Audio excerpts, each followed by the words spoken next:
Hola hermano, ¿cómo estás?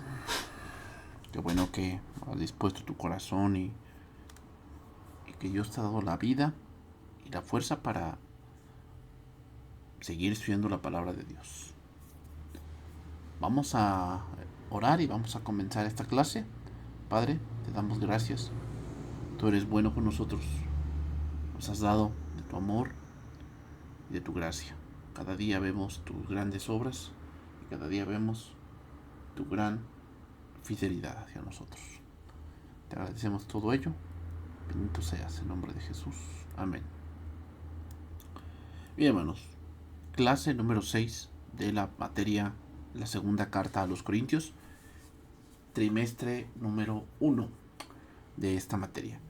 Estamos en el capítulo 3, ya estamos en el capítulo 3, y voy a iniciar aquí en el verso número 5, 2 Corintios 3, 5. Contexto del pasaje que estamos viendo para que retomemos y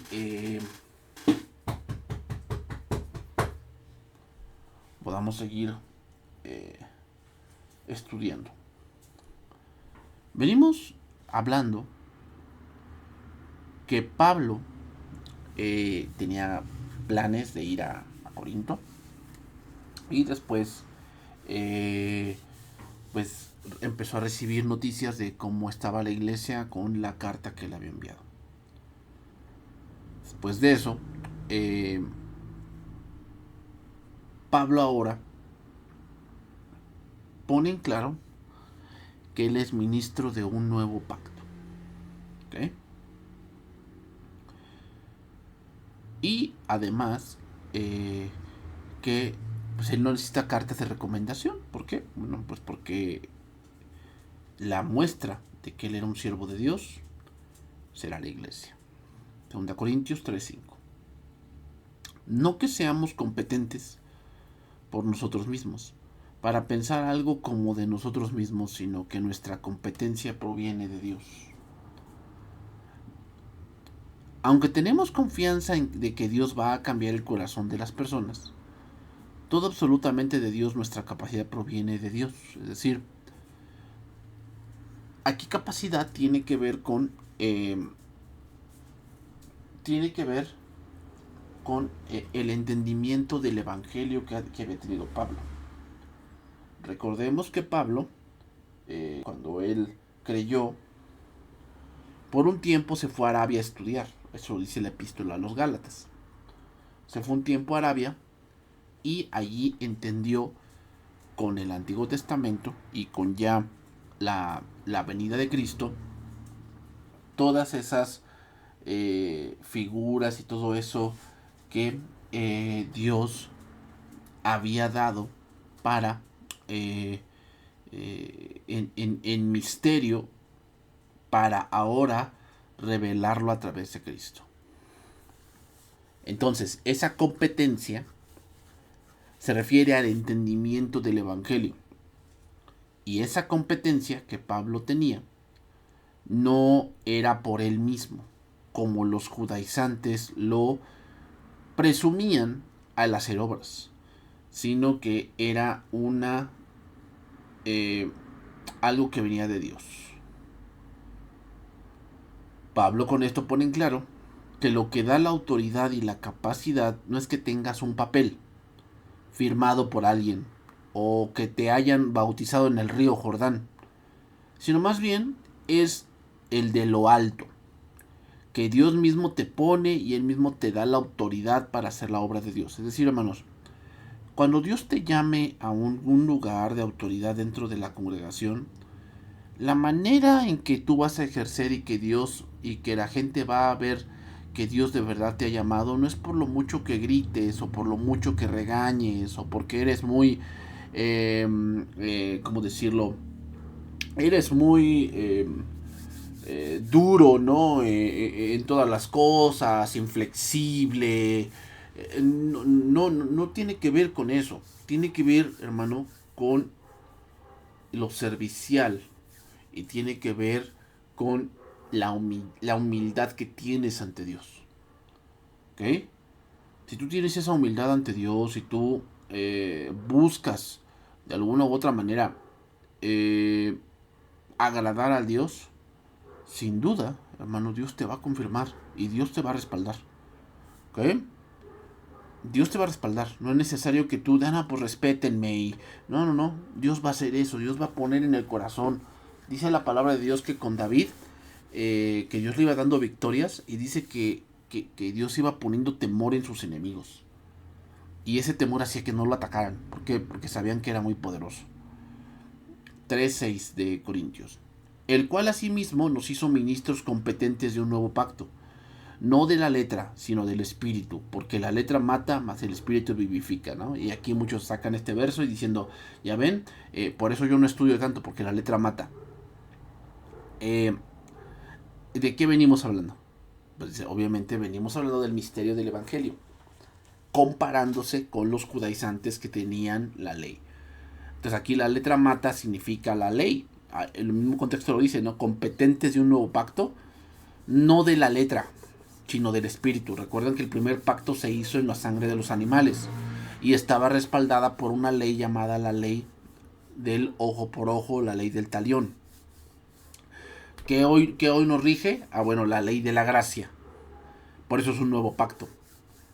Pero para entender la gracia necesitamos pasar por la ley. No podemos entender la gracia, hermanos, si no entendemos la ley y todas las cosas que la ley revela con respecto a la justicia de Dios. ¿Ok? Entonces, por eso dice la letra mata. ¿Por qué? Porque obviamente cualquiera que se quiera ir por el camino de la ley se va a encontrar que jamás va a poder alcanzar lo que Dios quiere que alcance. Jamás lo va a alcanzar. ¿Por qué no lo va a alcanzar? Porque la ley no fue dada para eso. O sea, la ley no fue dada para salvar, hermanos. La ley fue dada para mostrar el pecado. Y al sobreabundar el pecado, o al abundar el pecado, la gracia sobreabundara. Para eso fue dada la ley. No fue dada para justificar. No fue dada para santificar. Y no fue dada para tratar de ganarse el cielo con ello. ¿Ok? Entonces, somos competentes en Dios porque todo proviene de Él. ¿Ok? Entonces, este verso habla sobre el antiguo pacto y el nuevo pacto del cual ahora fue Pablo hecho ministro. En Jeremías 31:31 dice lo siguiente. He aquí que vienen días, dice Jehová, en los cuales haré nuevo pacto con la casa de Israel y con la casa de Judá. No como el pacto que hice con sus padres el día que tomé su mano para sacarlos de la tierra de Egipto, porque ellos invalidaron mi pacto, aunque fui yo un marido para ellos, dice Jehová. Pero este es el pacto que haré con la casa de Israel. Después de aquellos días, dice Jehová, daré mi ley en su mente, y la escribiré en su corazón, y yo seré a ellos por Dios, y ellos me serán por pueblo. ¿Esta promesa ya se cumplió? Ya se cumplió. ¿Cuándo se cumplió? En Pentecostés. Ahí se cumplió.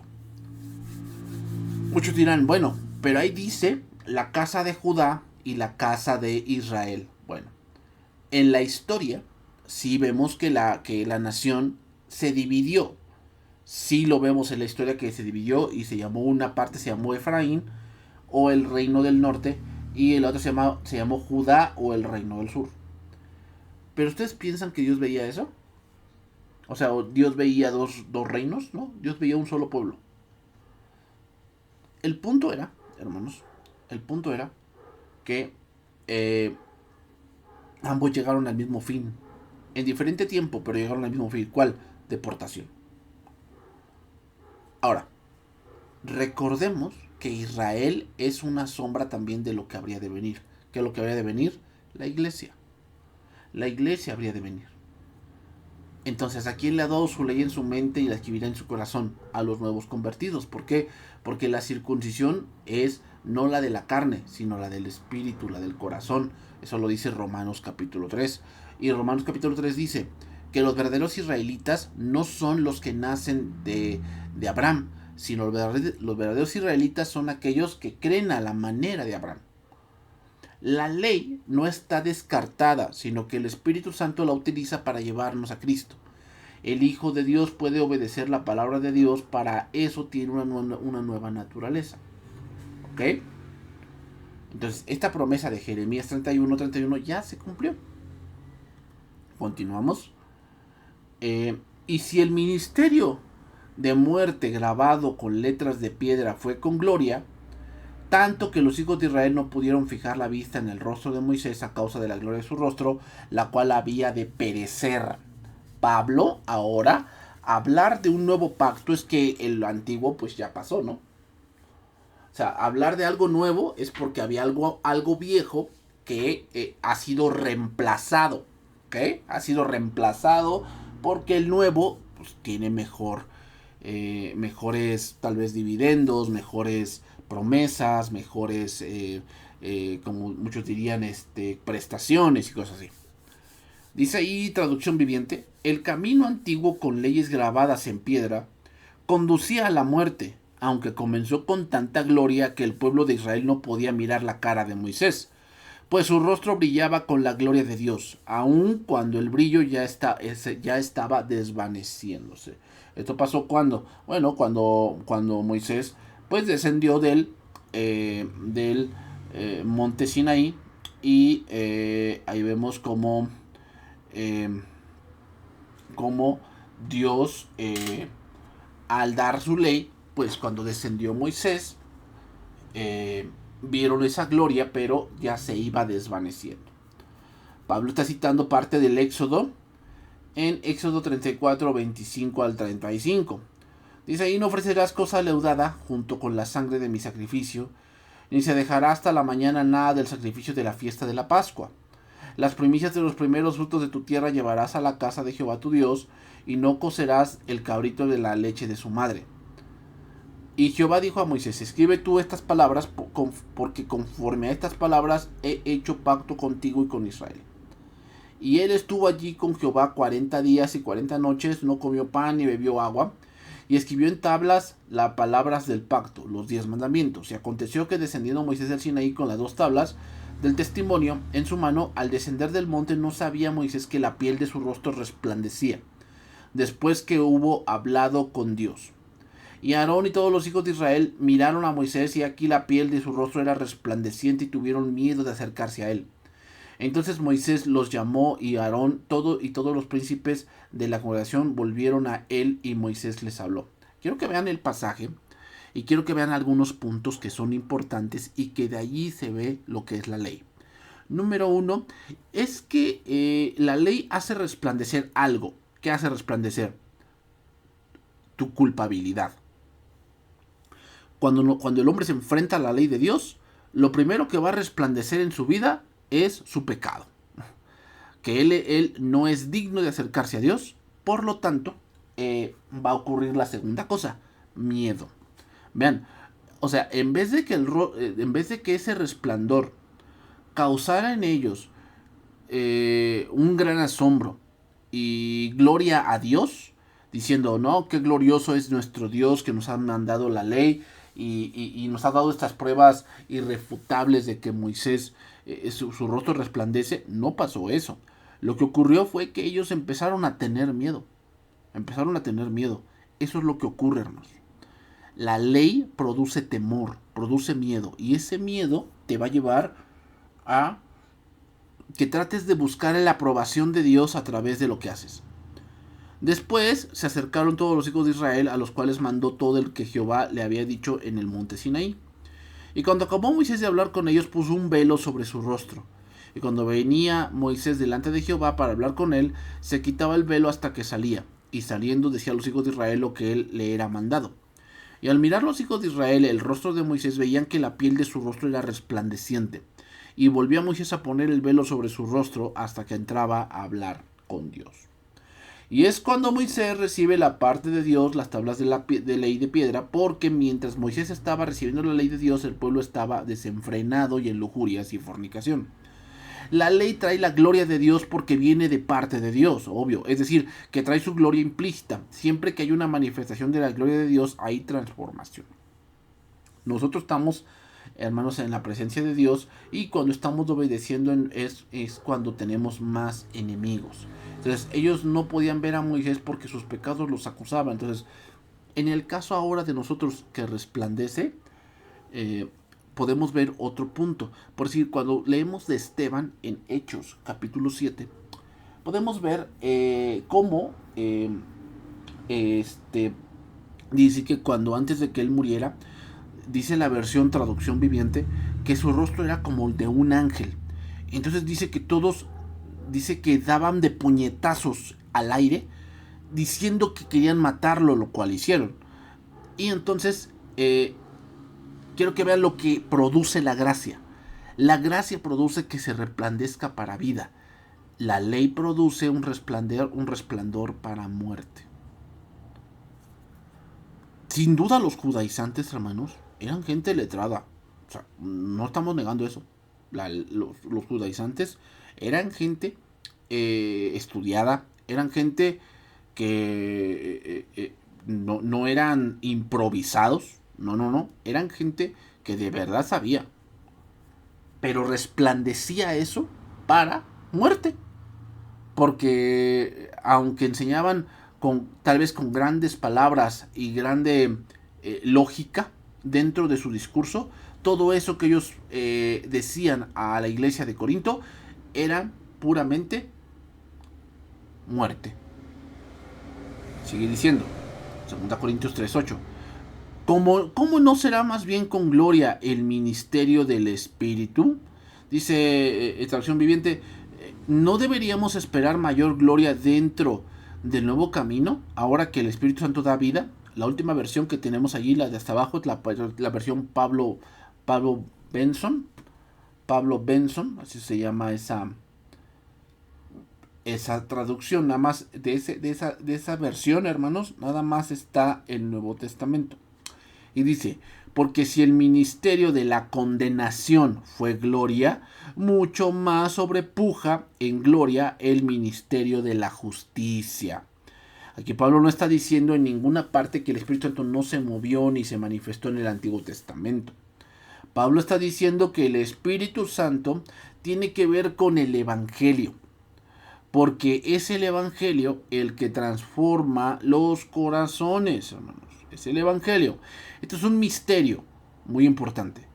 Porque el Espíritu que es de Dios dio la ley para, además de esto, dio también esta gracia a los hombres para, hermanos, que vieran la gran bondad de Dios. La gran bondad de Dios. Por eso la gracia es más gloriosa, hermanos.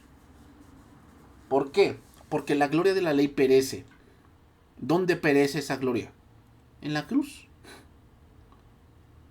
¿A qué nos referimos que perece? Bueno, pues que el propósito de la ley es mostrar el pecado. Eso es el propósito de la ley.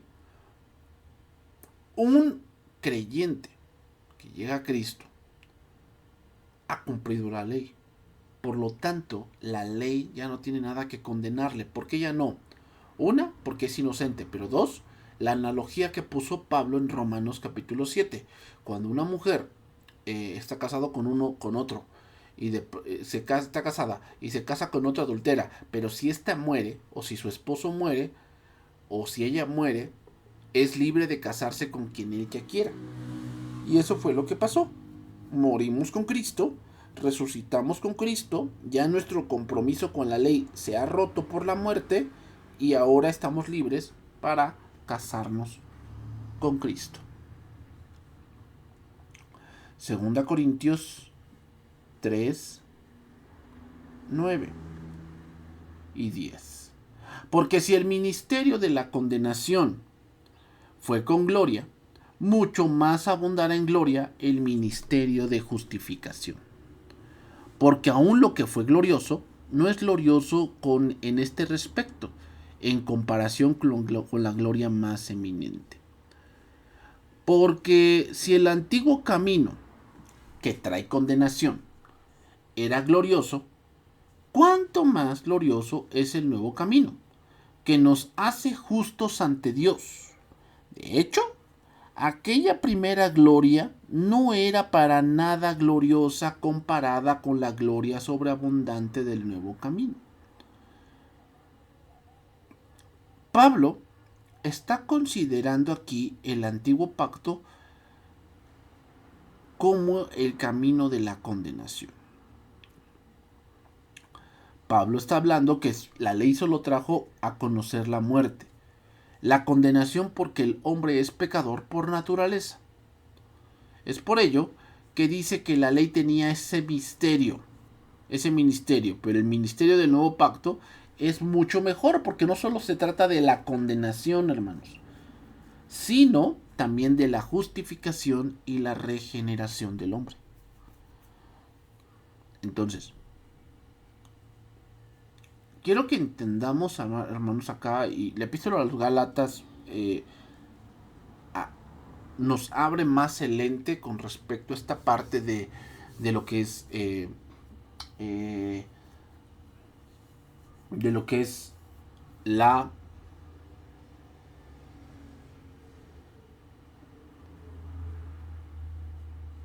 de lo que es la salvación y la gracia. Pero hermanos, mucha gente hoy en día pues piensa que hablar hebreo es un idioma mejor que hablar español. Hermanos, eso es un idioma, o sea, no tiene nada que ver. No es que Jesús fue judío y hay que volverse judío. Jesús jamás dijo eso. Y ya te lo expliqué. Un verdadero israelita no es aquel que lo es por nacimiento, sino el que crea la manera de Abraham. Ese es israelita. La gente ve muchas veces mejor el camino de la ley porque, o la razón es porque pueden hacer obras. Pero la salvación no es por las obras, hermanos, sino por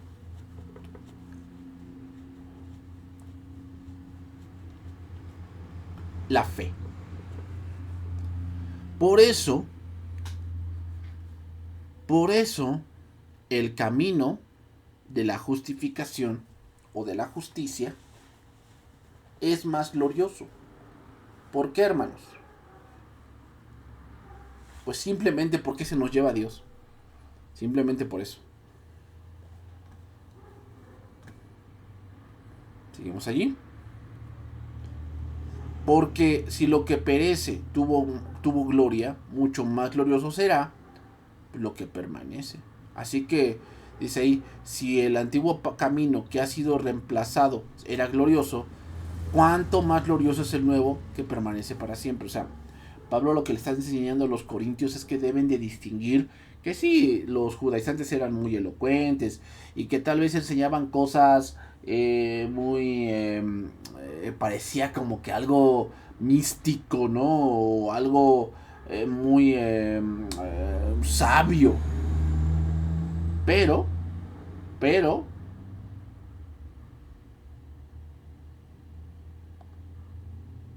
eso que ellos tanto predican, y en lo cual tanto se glorían, ha sido ya reemplazado. ¿Okay? Aquí la palabra perece significa inútil, es inútil lo que ellos tanto enseñan. Es inútil, o sea, una persona que quiere regresar a la ley y que anda enseñando ese tipo de cosas es inútil. Esas cosas ya perecieron, ya fueron cumplidas. Versículo número 12. Así que teniendo tal esperanza usamos de mucha franqueza. O sea, ya que este nuevo camino nos da total confianza, podemos ser muy valientes. Es decir, lo que ahora se enseña no es que haya abrogado todo lo que está anteriormente, sino más bien se ha cumplido. Por lo tanto, lo que ahora nosotros predicamos es la realidad, no la sombra. La ley es la sombra, la ley son figuras, la ley son tipos. En el Nuevo Testamento, en el Nuevo Pacto, no son tipos, eso es la realidad. Cristo es la realidad. Y lo de atrás, lo de la ley, son tipos. Por lo tanto, hay que estudiar muy bien la vida de Cristo para entender los tipos dentro del Antiguo Testamento. Pero en el Nuevo Testamento ya tenemos todo lo que es la realidad. Versículo 13. Y no como Moisés, que ponía un velo sobre su rostro, para que los hijos de Israel no fijaran la vista en el fin de aquello que había de ser abolido. O sea, no somos como Moisés, quien se cubría la cara con un velo para que el pueblo de Israel no pudiese ver la gloria, aun cuando esa gloria estaba destinada a desvanecerse. ¿Saben qué nos está diciendo este versículo, hermanos? Nos está diciendo que lo ideal hubiera sido, digo lo ideal, en un mundo ideal, que Cristo hubiese venido, hubiese enseñado, que los fariseos lo hubiesen creído y la religión farisea y saducea hubiesen desaparecido. Porque los fariseos surgieron a raíz de la ley. Los saduceos surgieron a raíz de la ley. Los herodianos surgieron a raíz de la ley. Los celotes surgieron a raíz de la ley. Por lo tanto, cuando Cristo apareció, todos esos grupos tenían que haber desaparecido. Pero date cuenta lo que sucedió. Se aferraron. Hasta el día de hoy se están aferrando a la ley. Se aferran. Pero el evangelio va a permanecer para siempre, hermanos. Cristo permanece para siempre. Por eso dice eso. No somos como Moisés, que cubría su cara con un velo para que el pueblo de Israel no pudiese ver la gloria. Aun cuando esa gloria estaba destinada a desvanecerse.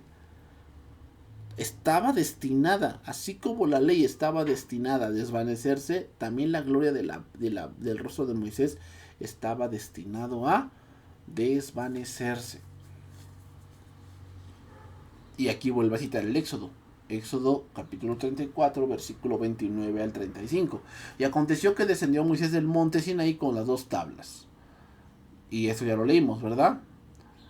Entonces, cuando Dios hablaba en el monte Sinaí o desde Moisés, la gente por su pecado no podía resistir la gloria de Dios. Es decir, que el pecado no puede resistir la gloria de Dios. Vemos cómo enseña el apóstol Pablo el cómo la gloria del primer pacto iba a perecer, iba a ser mudada, pero la gloria del nuevo pacto es muy grande, no es necesario, no es perecedero, no es mudado, sino que el evangelio es siempre glorioso. ¿Por qué? Porque se sustenta en Cristo, una persona 100% hombre, 100% Dios. Moisés nada más era 100% hombre. Y aún, y aquí viene la aplicación espiritual de esto que veníamos explicando, y ese es el mayor problema de los judaizantes. ¿Cuál es el mayor problema? Su ceguera espiritual. Y aún hasta el día de hoy, cuando se lee a Moisés, el velo está puesto sobre el corazón de ellos. O sea, un judaizante no cree en Cristo, por lo tanto, enseñará muy bien letra y Torah y Talmud y muchas otras cosas de costumbres, pero no enseña de Cristo. ¿Por qué? Porque su corazón tiene un velo.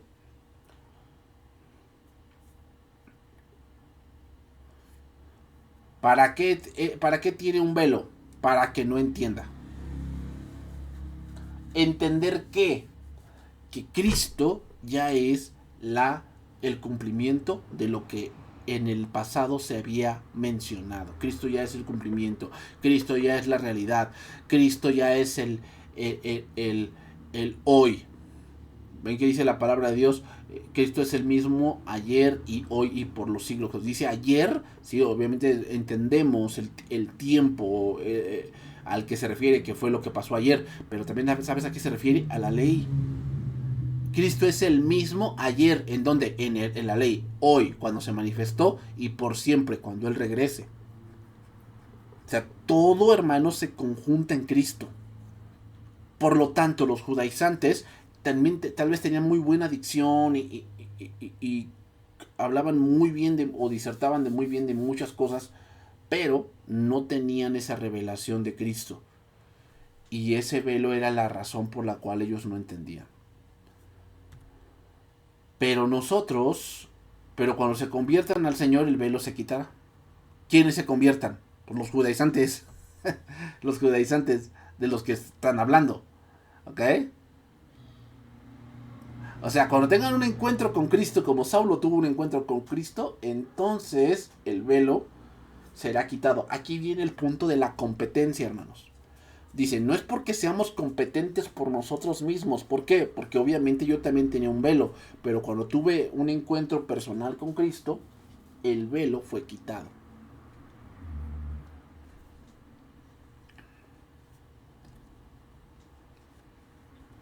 Versículo 17. Porque el Señor es el Espíritu, y donde está el Espíritu del Señor, allá hay libertad. ¿A qué libertad se refiere? Muchos toman de que no, pues es que por eso aquí en la iglesia hacemos tales desmanes, porque aquí está el Espíritu del Señor, y donde está el Espíritu del Señor, allá hay libertad. No se refiere a eso, ¿eh? ¿De qué contexto venimos? ¿De qué venimos hablando, hermanos? Estamos hablando de que los judaizantes tienen un velo, por lo tanto, enseñan de la ley, enseñan el Talmud, enseñan muchas cosas, pero no tienen revelación de Dios. No la tienen. Por lo tanto, no son libres. Pero cuando crean, entonces ese velo les será quitado. ¿Okay? Cuando crean, entonces ese velo les será quitado. Entonces, esto significa, hermanos, significa que aquí lo dice, donde está el Espíritu del Señor, allá hay libertad, significa, cuando ellos crean, el Espíritu Santo vendrá a morar en ellos, y es el Espíritu Santo quien les quita ese velo. Y entonces son libres. A eso se está refiriendo. ¿Ok? Terminamos este capítulo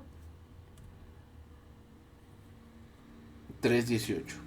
Por tanto, nosotros todos, mirando a cara descubierta, o sea, nosotros somos de esos. ¿Cuáles? De los que ya vivimos en la libertad, que el velo se nos ha quitado, que ahora conocemos de Cristo, miramos a cara descubierta como en un espejo la gloria del Señor, y somos transformados de gloria en gloria en la misma imagen como por el Espíritu del Señor. Nosotros todos, con rostro descubierto, contemplando en espejo la gloria del Señor, somos transformados en la misma imagen de gloria en gloria, así como de parte del Señor Jesús.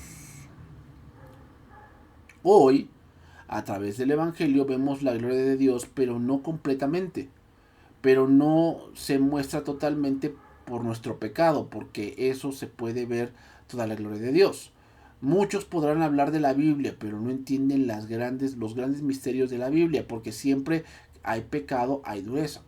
La presencia de Dios en nuestras vidas, hermanos, nos transforma totalmente. A eso se refiere. O sea, ahora con ese velo, ahora la Biblia es como un espejo para arreglarnos, no para condenarnos, hermanos. O sea, eso que quede bien claro.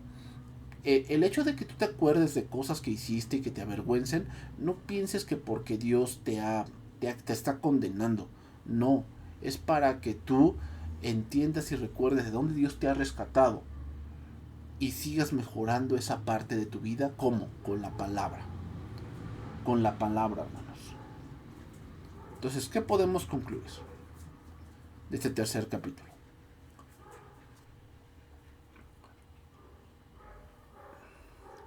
La mente de quien está endurecido es una mente que se basa simplemente en méritos humanos y cosas que sucedieron, pero que no han entendido la realidad. Siguen viviendo del pasado, pero no viven en el hoy. ¿Qué cosa es el hoy? Cristo es el hoy. Cualquiera que haya participado en campañas de evangelización se da cuenta de que este velo no solo se encuentra en el corazón de los judíos, sino en el de todos los que todavía no han sido iluminados por el Evangelio. Es la inclinación natural la que hace ver a la gente a través de este velo la esperanza de estar bien con Dios. Velo que los hace ver el camino de la ley como el camino a una relación correcta con Dios. Pero es el Espíritu Santo mediante el Evangelio que les hace entender que el verdadero camino para llegar a Dios es Jesucristo. Jesucristo. Que Dios te bendiga, hermanos. Y nos vemos la siguiente semana. Bendiciones.